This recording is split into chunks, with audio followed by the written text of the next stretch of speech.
Comment je vais vous faire comprendre ça? Le XVIIe siècle, c'est un siècle d'or pour les beaux-arts.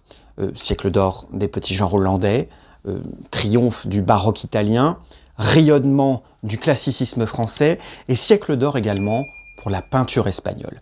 Et quoi de mieux pour introduire la peinture espagnole que de s'intéresser à celui qu'on appelle le prince des peintres, Diego Velázquez, avec l'une de ses toiles les plus intellectualisées, les mieux construites, et celle aux dimensions les plus secrètes, les fileuses. Alors, une nouvelle fois, vous et moi entrons dans le tableau. Las Hilanderas, les fileuses de Diego Velázquez, c'est une huile sur toile de 1656-1657, d'1,67 m par 2,52 m qui est conservée à Madrid au musée du Prado. Alors on ne parle que de la partie originale puisque le tableau a été élargi au XVIIIe siècle sur les bords, mais ça n'intéressera pas notre propos du jour. C'est une œuvre commandée, une œuvre de la collection privée de Pedro de Arce, membre de la cour du roi Philippe IV. Il y a énormément de choses, alors vous allez devoir travailler vite et bien. Dites-moi, qu'est-ce que vous voyez ? Dans la pièce la plus proche de nous, deux femmes qui s'affairent au travail de la laine avec différents instruments, d'autres femmes autour d'elles qui aident de différentes manières. La femme à l'extrême gauche relève un rideau, elle est en conversation avec la femme voilée de blanc, la plus âgée. Celle-ci, dans un geste délicat, tire le fil qui passera au rouet devant elle. Derrière elle, un chariot de tissu et une échelle, et à ses pieds, un chat lové qui somnole au milieu de chutes de laine. Près de lui, une pelote grise, un élément léger qui sépare les deux groupes de femmes. Au centre de ce groupe, une autre femme, accroupie, qui ramasse ces morceaux de laine qu'elle carde, c'est-à-dire qu'elle nettoie et qu'elle démêle avant le filage. Le groupe de droite nous montre une femme de dos et son aile légèrement tournée vers nous. Le fil fin qu'elle tient, aussi fin que le fil d'une toile d'araignée, est enroulé autour d'un dévidoir. Et dans le coin de la pièce au-dessus d'elle, une masse de laine est en train de sécher. Deux marches permettent la transition entre cette pièce dans la pénombre où se déroule la scène artisane et la pièce du fond, beaucoup plus éclairée, où se joue un tout autre événement. Dans cette deuxième partie, de nouveau 5 femmes, mais cette fois dans une ambiance plus noble, plus aristocratique, et la laine, matière première du premier plan, s'est transformée en une magnifique tapisserie accrochée sur le fond de la pièce, le fond du tableau. Bon alors écoutez-moi bien. Ce tableau, c'est un absolu chef-d'œuvre. C'est une pièce de maîtrise, une pièce de réflexion, une pièce de référence construite comme le ferait un Nicolas Poussin, un Rembrandt ou un Rubens à la même époque, comme le ferait un Titien un siècle plus tôt. D'ailleurs, des artistes que Velázquez a pu rencontrer ou dont il a pu admirer les œuvres. Cette œuvre, c'est une œuvre de fin de carrière chez Velázquez. Donc à ce moment-là, Velázquez est un maître accompli. Dites-vous également que Velázquez a eu un certain nombre de maîtres, qu'il a exercé un certain nombre de fonctions en tant que courtisan pour le roi Philippe IV. Il a vu beaucoup de choses et il a une culture picturale, artistique, intellectuelle absolument considérable. À partir de là, il faut approcher ce tableau avec une très grande prudence et également en se disant que rien, évidemment rien, n'a été laissé au hasard dans la construction, dans la conception, ni dans les détails du tableau. Quelle est cette scène représentée? Alors ça a été une question sans réponse pendant longtemps, parce qu'à une époque on avait complètement oublié le sujet. Comment ça se fait? Eh bien, lorsqu'un tableau est rangé ou exposé dans une collection privée, il n'y a pas d'étude dessus. Pas d'étude, pas de diffusion de la connaissance. Pas de diffusion de la connaissance, donc on oublie. Et quand on oublie, on oublie. Mais quand le tableau a été redécouvert et réétudié, la légende a été reconnue et confirmée, puisqu'on a retrouvé l'appellation qui avait été donnée en 1664, la Fabula de Arachne. C'est l'histoire d'Arachne en une seule toile. Le mythe d'Arachne est raconté dans les Métamorphoses d'Ovide, poème très connu du tout début du 1er siècle, qui raconte les métamorphoses des dieux gréco-romains, et parfois des humains, et très souvent malgré eux, de l'Antiquité jusqu'à l'époque de l'auteur. Livre 6e, Arachne était une jeune femme de Lydie, dans l'ouest de la Turquie actuelle. Tisseuse prodige, tellement douée que les gens qui regardaient ses ouvrages disaient qu'elle avait un don certainement offert par Pallas Athéna, fille de Zeus, déesse de la guerre, de la stratégie, de la sagesse, de l'artisanat, de la cité et de tout un tas d'autres choses. Sauf qu'Arachne dit non, ce que je sais faire, je sais le faire, et il n'y a aucun dieu qui m'a appris. Bon, c'est pas textuellement ce qu'elle dit, mais vous avez compris. Sauf que qui passe par là comme par hasard métamorphosée en vieille? La déesse Pallas Athéna qui va répondre à Arachne « Ma petite, reste tranquille, on vient de te dire que tu t'essaies comme une déesse, donc prends le compliment humblement et calme-toi. » Donc là, Arachne elle se chauffe, et un petit conseil d'ailleurs, quand quelqu'un est en train de s'énerver, ne lui dites pas de se calmer, parce qu'en général c'est là que ça dégénère. Et Arachne répond « Barre-toi la vieille, je suis assez sage pour me conseiller moi-même. Si Athéna elle passe par là et qu'elle veut se mesurer à la tapisserie, je la prends quand elle veut. » et fait son lumière. Athéna révèle sa nature de déesse, et là, concours de tapisserie. D'un côté, Athéna crée une tapisserie absolument parfaite, c'est l'œuvre d'une déesse quand même, qui met en scène le triomphe des dieux, les humains orgueilleux punis, et surtout qui va mettre en valeur tous les attributs de son pouvoir, notamment son triomphe face à Poséidon. Et de l'autre, Arachné, qui crée une tapisserie égale en beauté. Et c'est cette qualité, mais surtout le sujet représenté qui va énerver Athéna. Arachné représente les fautes des dieux, ceux qui ont kidnappé les mortels pour les violer un peu plus loin dans la campagne, comme Poséidon, Apollon, et surtout Zeus, le roi des dieux, le papa d'Athéna, qui se transforme en taureau blanc et qui enlève la princesse Europe. Donc Athéna, folle de rage, elle déchire la tapisserie et elle frappe Arachné. Et Arachné, outragé, humilié, ne va absolument pas supporter la situation et va se pendre. Mais Athéna eut pitié et elle métamorphosa Arachné en araignée, la créature fileuse la plus douée sur Terre, et ce, pour l'éternité. Bon, ça c'est fait. Maintenant, avant de réussir à lire ce tableau, à en découvrir les messages cachés, à les confronter pour les prouver, notamment à la vie du peintre, à l'analyse du texte d'origine, des symboles, des autres références, il faut commencer par analyser la scène. Et si vous n'en êtes pas à votre première vidéo sur Arcothèque, c'est une chose dont vous commencez à avoir l'habitude, mais je ne doute absolument pas que lorsque vous visiterez un musée ou que vous verrez un tableau chez quelqu'un, vous soyez absolument capable d'en analyser la composition tout seul. Mais en attendant, la maîtrise passe par l'exercice. Pour commencer donc, la lecture des plans du tableau qui est très simple. On a déterminé un premier plan qui représente le moment de la compétition entre Pallas Athéna, la vieille rouée, et Arachné, la jeune femme au dévidoir. Dans ce plan, à l'extraordinaire technicité du récit d'Ovide sur l'art du tissage et de la tapisserie, la description des mouvements et des outils répond l'extraordinaire représentation précise des multiples instruments, des étapes de la création du fil et du tissage chez Velázquez. Et c'est la toute première trace d'intelligence dans ce tableau de la part de Velázquez, faire coïncider le texte très subtilement avec la représentation. Toutes ces tâches sont aussi importantes que les personnages qui les accomplissent. Et pour mettre en valeur ces personnages et ces activités, Velázquez les oppose par un système de lignes intelligemment construites. Les lignes de composition sont étrangement simples à repérer. Des diagonales de toutes parts qui vont créer en fait une ligne discontinue. Une ligne en dents de scie qui peut évoquer aussi l'opposition narrative entre les différents personnages, l'agressivité qui est en sous-texte. Dans le second plan, il y a un effet de symétrie avec cette ligne. Et on repère également que la répartition des personnages dans l'espace est la même qu'au premier plan. 2 personnages à gauche, un personnage au centre, 2 personnages à droite. Même si les vêtements, les postures ne sont pas les mêmes, la symétrie dans la composition souligne le lien évident entre les scènes et les personnages. Le second plan, justement, représente le châtiment d'Arachné, le moment où Athéna, qui a repris sa forme de déesse de la guerre, casquée et armée, déchire la tapisserie, symbolisée par ce mince trait blanc. Et peut-être même pouvons-nous voir un troisième plan, la tapisserie en elle-même. Cette tapisserie, elle est reconnaissable au premier coup d'œil pour ceux qui ont le vocabulaire d'image suffisant, et il s'agit en fait d'une citation d'une toile de Titien, l'enlèvement d'Europe. Et bien sûr, c'est ce thème qu'Arachné représente dans le texte. Donc vous voyez, quand on dit rentrer dans le tableau, c'est vraiment rentrer dans le tableau, parce que vous comprenez que cette succession de plans est absolument capitale pour comprendre cette toile.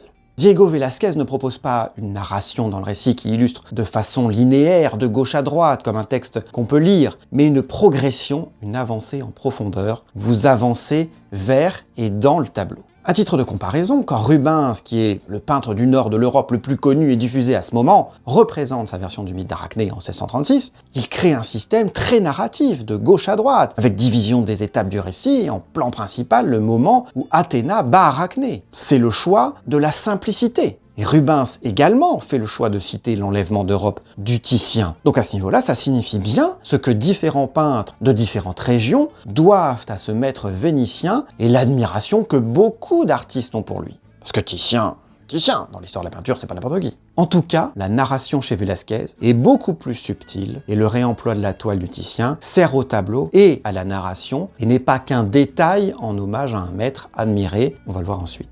Donc ces plans communiquent, ils communiquent l'histoire aux spectateurs, ils communiquent entre eux, et c'est une histoire de textile, de tissage, entre ce rideau au premier plan qui est tiré pour révéler cette scène, et cette tapisserie au dernier plan qui clôt la scène, le tableau, se tisse une histoire faite d'histoire.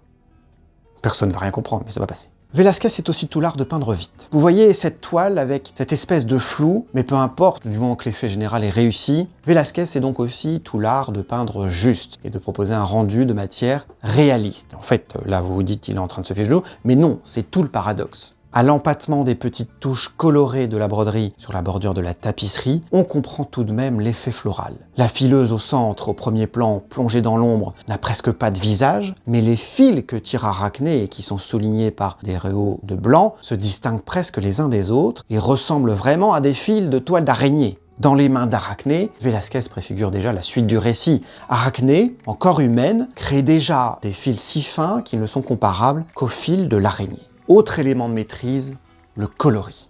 Et le coloris, ça on sait que c'est une leçon qui vient de Titien. Alors les Espagnols ont la réputation des teintes brunes et sourdes.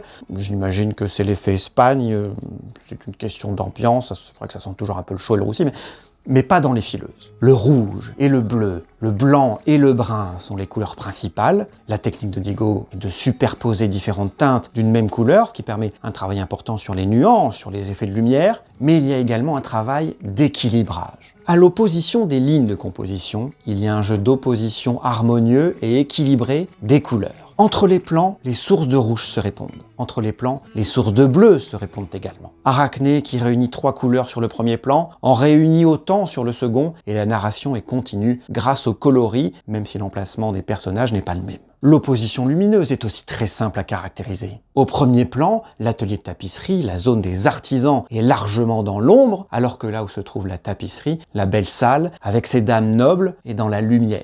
Et c'est un effet de diagonale lumineuse qui coupe ce deuxième plan. Composition savante, iconographie savante également. Celle qui tire le rideau à gauche et qui rend la représentation de la scène possible. Elle lève le voile sur la scène, elle la révèle. Alors la représentation du rideau dans la peinture, c'est une thèse entière. Mais pourquoi? Qu'est-ce qu'on révèle? La leçon qu'une déesse s'apprête à donner à une mortelle, est-ce seulement ça? Cette ouvreuse qui révèle un destin est en pleine conversation avec la déesse, comme Arachné l'est avec son aide. L'acte de filer va avec l'acte de parole. Et c'est toujours le double lien entre la poésie, le texte et la peinture, le pinceau. La conversation est également présente dans le fond du tableau. Athéna lève le bras, elle continue de déchirer la tapisserie, ou est-ce qu'elle s'apprête à battre Arachné? En tout cas, Arachné fait un geste de présentation de son travail. La parole, c'est la référence à la poésie, le texte, dans la peinture. Et également tous ces instruments anciens et contemporains du filage qui sont représentés. C'est une évidente maîtrise des natures mortes de Velázquez, mais c'est aussi une maîtrise du texte d'Ovide. Et cet effet de maîtrise absolue de la roue du rouet qui tourne, c'est absolument, mais fantastique picturalement. Représenter ce flou du mouvement dans une toile qui est déjà un peu flou, peinte rapidement, c'est juste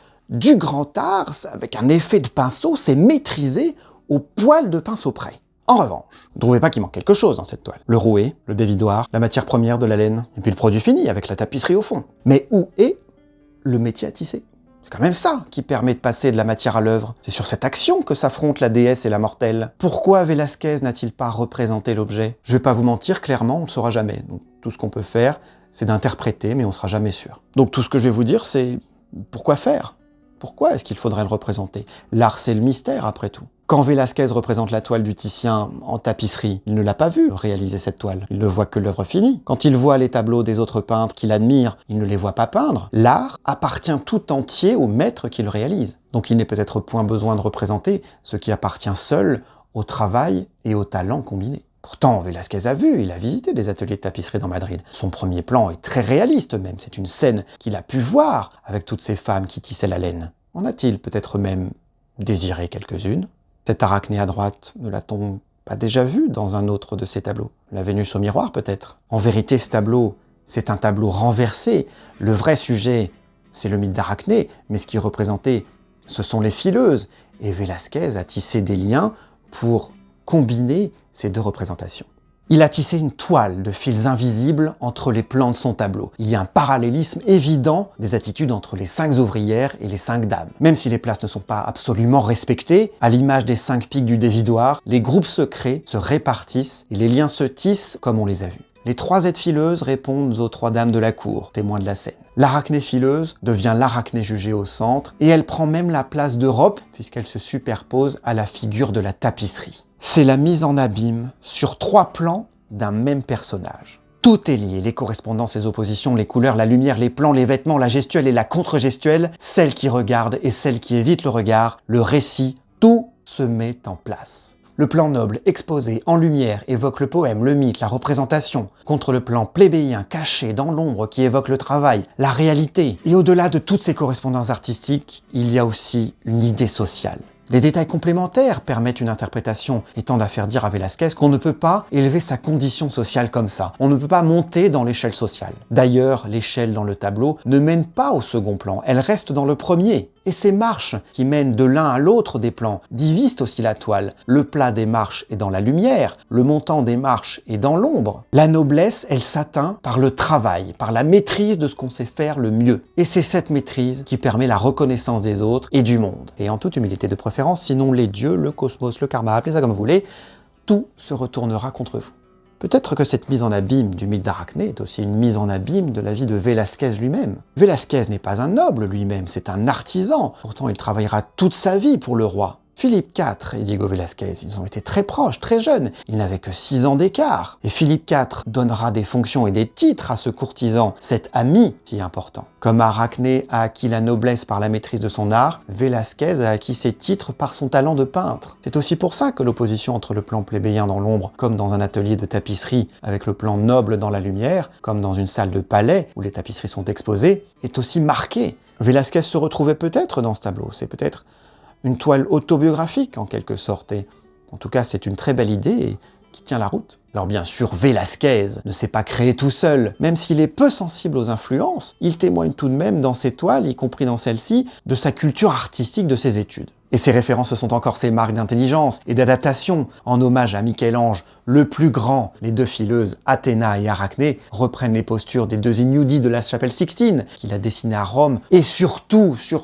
en hommage à Titien, il utilise l'enlèvement d'Europe de ce dernier pour incarner la tapisserie d'Arachné, on l'a dit. Titien qui montre Zeus métamorphosé en un taureau blanc séduisant la princesse Europe avec cette écharpe rouge qui vole et qui est reconnaissable dans le tableau de Velázquez. C'est un signal visuel puissant qui sera très réutilisé dans le reste de l'histoire de l'art. Velázquez en fait une tenture alors que, bien sûr, cette toile n'a jamais existé en tant que tenture. La transposition en tapisserie appartient à l'originalité de Velázquez. Mais pourquoi choisit-il ce tableau précisément? Parce que le grand Rubens, qui a rencontré Velázquez lors d'une de ses missions diplomatiques en Espagne et qui lui a conseillé de voyager en Italie, a lui-même fait une copie du tableau de Titien en 1628, laquelle est d'ailleurs conservée au Prado, donc c'est une toile que Velázquez avait sous les yeux. Rubens et Velázquez, ils se comprenaient, ils avaient tous les deux des fonctions publiques importantes, et leur admiration de Titien les plaçait au même niveau, malgré leurs problématiques différentes et leurs différences d'âge. Velázquez, avec les fileuses en 1657, se hissera au niveau de Titien et de Rubens. Là où Titien crée une réplique picturale du texte d'Ovide pour l'enlèvement d'Europe, là où Rubens copie Titien, Velázquez, lui, cite Titien, mais en fait même un troisième plan de sa version du mythe, un plan qui construit concrètement l'ensemble de son tableau comme on l'a vu. Les fileuses, le mythe d'Arachné, incarnent pour Velázquez l'aboutissement de toute sa carrière. Après sa rencontre décisive avec Rubens, après son étude du Titien, du Gréco, des Flamands, des Italiens, après ses voyages en Italie en 1630, puis en 1649-1651, qui lui permettent de retenir sa leçon de l'Antiquité, durant lesquelles il rencontre Poussin et Le Bernin, et de réaliser le portrait du pape Innocent X. À cette époque, faire le portrait d'un pape, c'était une consécration pour un peintre. Diego Velázquez